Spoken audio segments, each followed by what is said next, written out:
السلام علیکم ورحمۃ اللہ وبرکاتہ۔ بسم اللہ الرحمن الرحیم۔ جی دوستو، آج کی اس ویڈیو میں ہم جانیں گے کہ فرشتوں کی دنیا کیسی اور کہاں ہے، اور کیا فرشتوں کو موت آتی ہے جس طرح کہ انسانوں کو موت آتی ہے۔ اسی طرح کیا جس طرح انسانوں کے معاملات ہیں، انسان پیدا ہوتے ہیں اور فوت ہوتے ہیں، انسان کی شادی ہوتی ہے، کیا فرشتوں کا بھی معاملات اسی طرح ہیں؟ کیا فرشتوں کی بھی شادی ہوتی ہیں؟ آئیں جانیے اس ویڈیو میں کہ فرشتے کیسے زندگی بسر کرتے ہیں اور فرشتے کہاں رہتے ہیں۔ پہلا سوال کہ فرشتوں کی دنیا۔ فرشتے اللہ رب العزت کی نورانی مخلوق ہے جنہیں ان کی اصلی شکل و صورت میں دیکھنا انبیاء کرام علیہم الصلاۃ والسلام کے علاوہ کسی اور کے لیے ممکن نہیں۔ یہی وجہ ہے کہ ہمارے ارد گرد لاتعداد فرشتے اپنے کاموں میں مصروف ہیں، مگر ہمیں وہ دکھائی نہیں دیتے۔ اگر وہ انسانی شکل اختیار کر کے ہمارے سامنے آئیں تو پھر انہیں دیکھنا ممکن ہے۔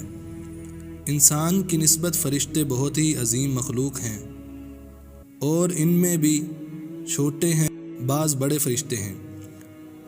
کیا فرشتوں کے پر ہوتے ہیں؟ فرشتوں میں بعض کے 2 پر ہیں اور بعض کے 600 پر ہیں۔ قرآن کریم میں بھی ارشاد پاک ہے، اللہ رب العزت نے یہ بات ارشاد فرمائی کہ بے شک اللہ تعالیٰ ہی کے لیے ہے تمام تعریفیں جو آسمان اور زمین کا پیدا کرنے والا ہے، اور 2 3 4 پروں والے فرشتوں کا اپنا قاصد پیغمبر بنانے والا ہے۔ بعض روایات کے مطابق جبرائیل علیہ السلام کے 600 پر دیکھے گئے ہیں، اور ہر پر نے آسمان کو گھیر رکھا ہے۔ ان کے پروں سے مختلف رنگ اور قیمتی موتی بکھر رہے ہیں۔ فرشتوں کی قد و قامت۔ وہ فرشتے جنہوں نے عرش اٹھا رکھا ہے، ان کے قد و قامت کے بارے میں سیدنا انس رضی اللہ تعالی عنہ سے مروی ہے کہ حضور کریم صلی اللہ علیہ وسلم نے فرمایا، عرش کو اٹھانے والے فرشتوں میں سے ایک فرشتے کے بارے میں مجھے یہ بتانے کی اجازت دی گئی ہے جس کے پاؤں سب سے نچلی 7ویں زمین میں ہیں اور اس کے کندھوں پر عرش ہے۔ اس کے دونوں کانوں اور کندھوں کے درمیان اتنی دوری ہے کہ اسے طے کرنے کے لیے پرندے کو 700 سال کی پرواز چاہیے۔ وہ فرشتہ کہتا ہے، یا اللہ تو پاک ہے جہاں بھی ہے اور جہاں بھی ہے۔ فرشتوں کی ضروریات۔ کیا فرشتوں کی بھی ضروریات ہوتی ہیں جس طرح انسان کی ضروریات ہوتی ہیں؟ اللہ تعالیٰ نے فرشتوں میں شادی بیاہ کی حاجت نہیں رکھی، اس طرح انہیں کھانے پینے سے بھی بے نیاز کر دیا ہے۔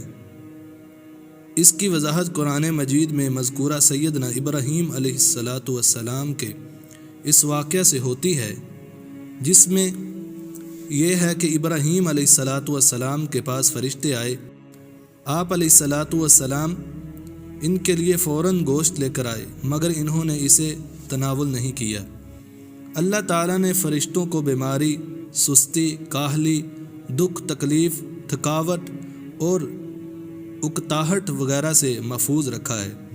وہ دن رات فقط اللہ رب العزت کی ہی اطاعت کرتے ہیں، اللہ رب العزت کی اطاعت میں اپنے کاموں میں مصروف رہتے ہیں۔ قرآن مجید میں بیان ہوا ہے کہ آسمانوں اور زمین میں جو کچھ ہے اسی اللہ رب العزت کا ہے، اور جتنے اس کے پاس فرشتے ہیں وہ اس کی عبادت سے نہ سرکشی کرتے ہیں نہ ہی تھکتے ہیں۔ وہ دن رات اللہ رب العزت کی تسبیح بیان کرتے ہیں اور ذرا سی بھی سستی نہیں کرتے۔ فرشتے تقریباً عام طور پر آسمانوں میں رہتے ہیں، جو صرف اللہ کے حکم سے مختلف کاموں کے لیے زمین پر اترتے ہیں اور پھر واپس آسمان پر چلے جاتے ہیں۔ قرآن مجید میں ایک اور مقام پر خود فرشتوں کی یہ بات مذکور ہے، ہم تیرے رب کے حکم کے بغیر نہیں اترتے۔ فرشتوں کی کتنی تعداد ہے؟ فرشتوں کی تعداد کتنی ہے اس کے بارے میں کوئی تفصیل نہیں ملتی، کیونکہ اللہ رب العزت کا فرمان ہے، تیرے رب کے لشکروں کو اس کے سوا کوئی اور نہیں جانتا۔ بعض احادیث سے معلوم ہوتا ہے کہ فرشتوں کی تعداد بہت زیادہ ہے، بلکہ اندازہ ہوتا ہے کہ انسانوں اور جنوں سے بھی ان کی تعداد زیادہ ہے۔ سیدنا ابو ذر رضی اللہ تعالی عنہ سے روایت ہے کہ اللہ کے رسول صلی اللہ علیہ وسلم نے اپنی نبوت والی زبان سے یہ بات ارشاد فرمائی، آسمانوں میں کہیں 4 انگلیاں جگہ بھی ایسی نہیں جہاں کوئی نہ کوئی فرشتہ سجدہ ریز نہ ہو۔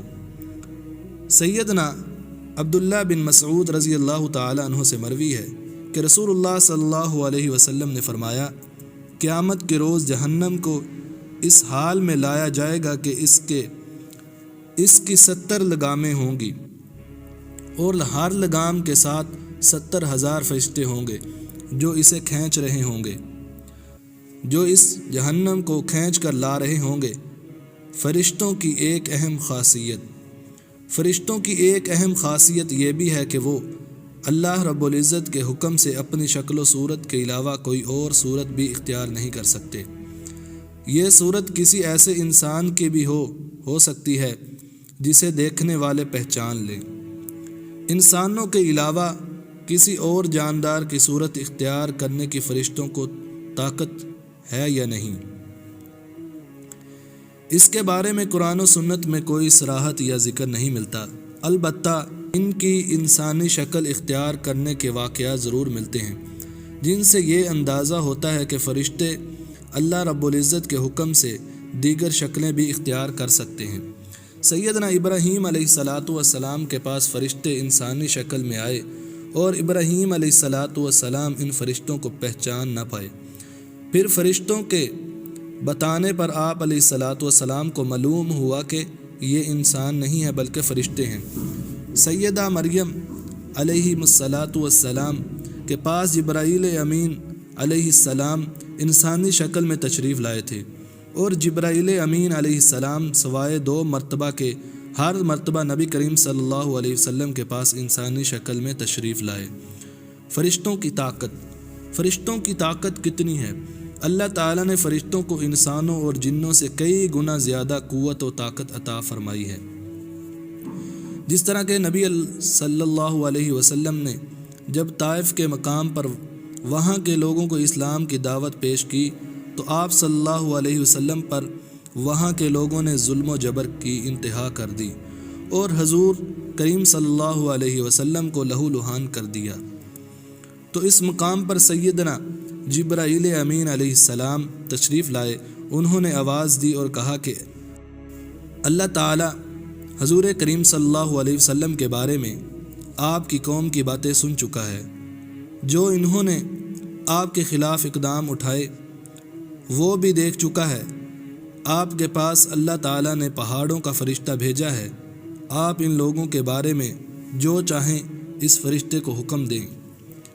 اس کے بعد پہاڑوں کا فرشتہ مخاطب ہوا، اس نے حضور کریم صلی اللہ علیہ وسلم کو سلام کیا، پھر عرض کی، اے اللہ کے نبی صلی اللہ علیہ وسلم، آپ جو حکم دیں گے میں اس کی تکمیل کروں گا۔